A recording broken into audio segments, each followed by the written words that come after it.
Ovo pecivo je tako mekano, pogledajte. Jednostavno se pravi, moja deca ga obožavaju, posebno kada se vrate iz škole, kada ih obradujem sa ovako nečim. Vidite, predivno. Potrebno nam je 30 grama svežeg kvasca ili 10 grama suvog.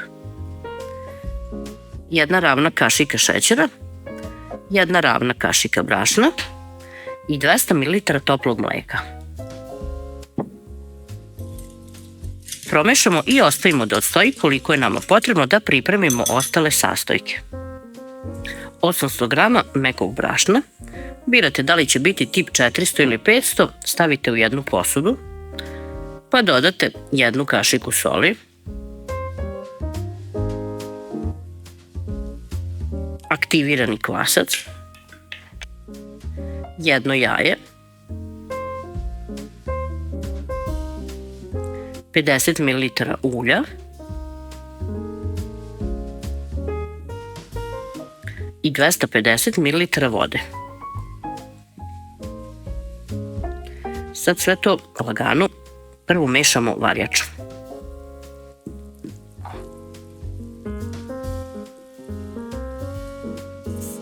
Skinemo testo sa varjače i nastavimo da mesimo rukom.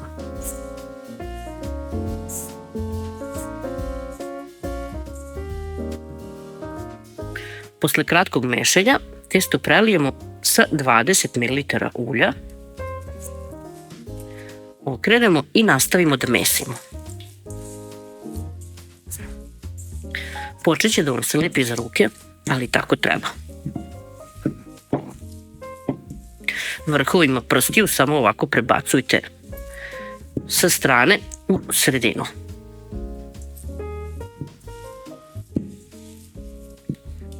Kada testo postane baš ovako lepljivo, opet prelijete sa 20 do 30 ml ulja, umočite ruku, okrenete testo i nastavite da mesite.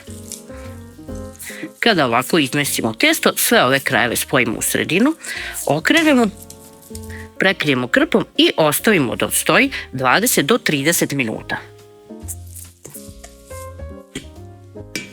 Izvadimo testo na radnu površinu, blago ga tu premestimo, pa podelimo na 8 delova.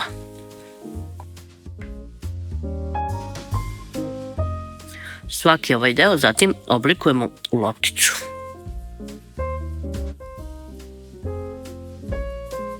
Testo je fino mekano, pa se jako lako i lepo radi sa njim. Loptice ne morate mnogo da oblikujete, zato što ćete odmah raditi sa njima, pa da ostanu ovako fino mekane. A nije nam potreban ni specijalno pravilan oblik. Tamo gde ima više, otkinite pa stavite na one manje. Testo ne morate da razmeravate, niti išta da mu radite, sve otprilike.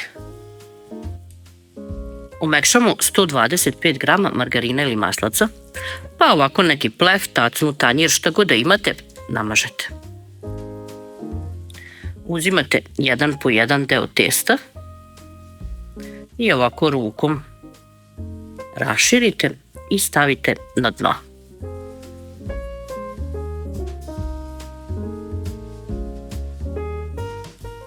Dodatno možete ovako prstima da raširite kad stavite, a onda ovako svaki deo bogato premažete. Sad opet uzmete jedan po jedan deo pa stavite ovako od gore.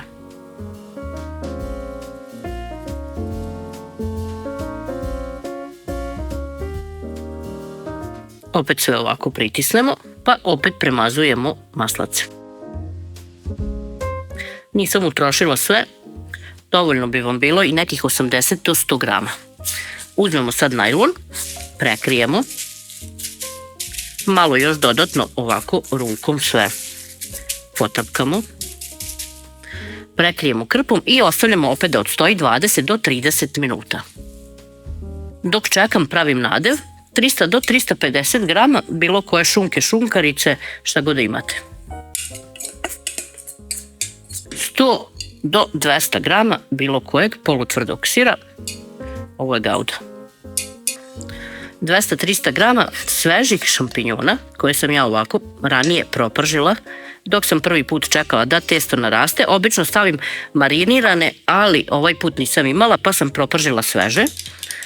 I bilo kojeg paradajz sosa. Ovo je moj domaći. Ja sam pokušavala da dobijem kečap, ali nisam uspela, tako da je ispao super paradajz sos pa ga koristim u ovakvim kombinacijama. I sad sve to lepo fino izmešamo. Po želji možete da dodate malo origana ili nekog začina, soli ako nije sve slano i to je to. Nadev je kada promešate gotovo. Ravnu površinu dobro obrišemo, a onda ovako malo namastimo. Pa uzmemo jedan deo testa i sad ga ovako rukom razvlačimo.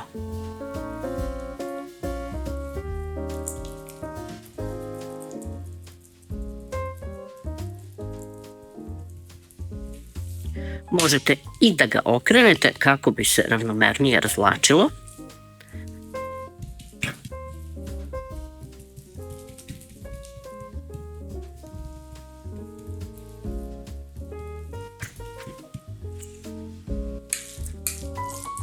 Kada raširimo na ovu neku širinu, otprilike 60 cm, stavimo 1/4 nadeva.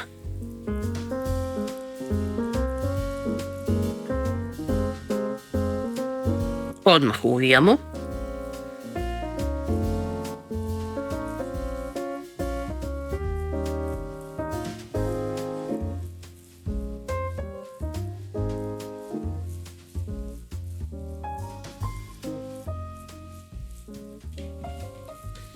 Malo ovako razvučemo rukom koliko je to moguće.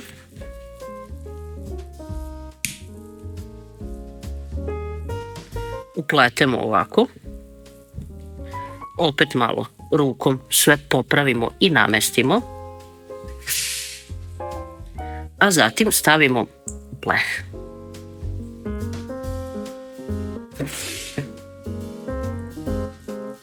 Opet to malo namažemo.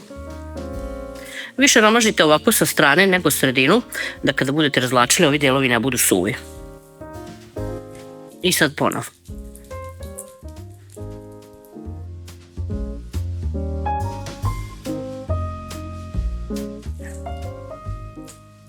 I sad opet nadev.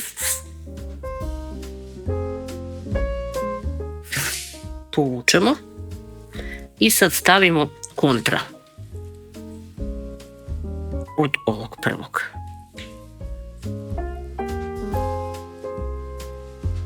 Pošto stavimo i zadnju pletenicu, prekrijemo sa onim najlonom koji smo već koristili i ostavljamo da nam naraste 30 do 60 minuta, zavisi koliko vremena imate. Umutimo jedno cijelo jaje pa premažemo pletenice.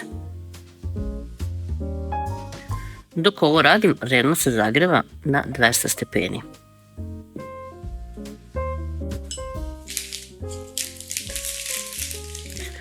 Po želji možete posuti semenkama koje volite. Kod mene će to biti susan, jer njega baš volimo, i posuću sa malo krupne morske soli. Evo, tavan mi se redno izagrela i nosim pletenice da se peku. Pletenice su ispečene, vreme pečenja je 35 minuta. Čim ih izvadim iz redne, premažem ih ostatkom ovog maslanca i ostavljam da se ohlade. Jedva čekam da vam pokažem koliko je ovo pecivo mekano i fino. Pogledajte. Ovako mekano još niste pravili. Predivno.